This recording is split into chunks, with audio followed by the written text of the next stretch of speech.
Shining India को आखिर किसकी लग गई नज़र? अब कब आएंगे अच्छे दिन? क्या और बिगड़ेगी देश की अर्थव्यवस्था? कोरोना संकट के बीच अस्थायी नहीं है इकोनॉमी में दिख रहा सुधार। ग्लोबल हंगर इंडेक्स में 107 देशों की रैंकिंग में भारत 94 नंबर पर, पाकिस्तान भी हमसे ऊपर। IMF रिपोर्ट भी डरा रहा, कह रहा बांग्लादेश से भी कम हो जाएगी भारतीयों की कमाई। शाइनिंग इंडिया को आखिर किसकी नज़र लग गई? अच्छे दिन अब आएंगे भी या नहीं? क्या और बिगड़ेगी अर्थव्यवस्था? ये ऐसे सवाल हैं जिसका जवाब आज हर भारतीय जानना चाहता है। आंकड़े भी उन्हें डरा रहे हैं। तो आइए पहले आंकड़ों से ही जानते हैं कि आखिर क्यों डरा सहमा है हर भारतीय। शुरुआत रेटिंग एजेंसी ब्रिकवर्क रेटिंग्स की उस रिपोर्ट से करते हैं जिसमें कहा गया है कि लॉकडाउन खुलने के बाद भारतीय अर्थव्यवस्था में दिख रहा सुधार अस्थायी नहीं है। रिपोर्ट के मुताबिक जुलाई सितंबर 2020 में इंडियन इकोनॉमी में 13.5% गिरावट आ सकती है। वहीं पूरे वित्त वर्ष 2020-21 के दौरान इकोनॉमी 9.5% घट सकती है।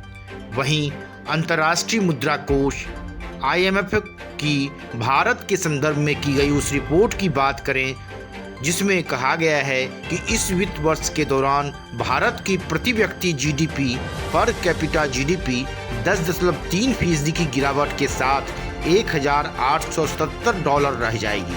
यह चिंता का विषय है और कम का अंदाजा इससे ही लगाया जा सकता है कि कम विकसित पड़ोसी बांग्लादेश तक से भारत की GDP कम हो जाएगी। बांग्लादेश की प्रति व्यक्ति GDP 2020 में 4% बढ़कर $1,888 पहुंचने का अनुमान है।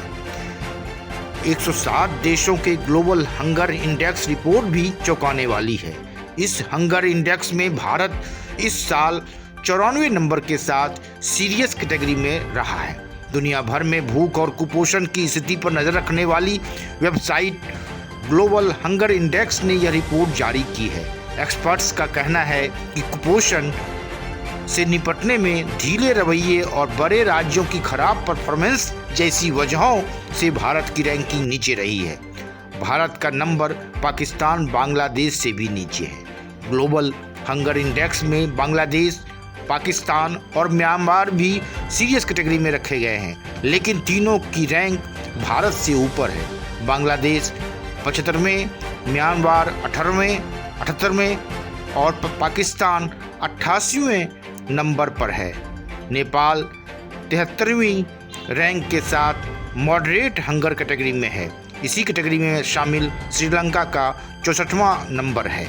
यानी उपरोक्त तीनों एजेंसियों ब्रिकवर्क रेटिंग्स, अंतर्राष्ट्रीय मुद्रा कोष IMF व ग्लोबल हंगर इंडेक्स की रिपोर्ट पर ही गौर करें तो साफ है कि भारतीय अर्थव्यवस्था बहुत अच्छी स्थिति में नहीं है।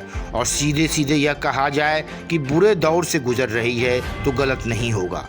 यूं तो कोरोना की वजह से विश्व भर की अर्थव्यवस्था डामाडोल हुई है, लेकिन साथ ही वहां धीरे धीरे सुधार भी होना शुरू हो गया है। पर भारत के संदर्भ में सुधार तात्कालिक दिख रहा है। यह चिंता की बात है क्योंकि इससे नकारात्मक दूरगामी परिणाम सामने आ सकते हैं।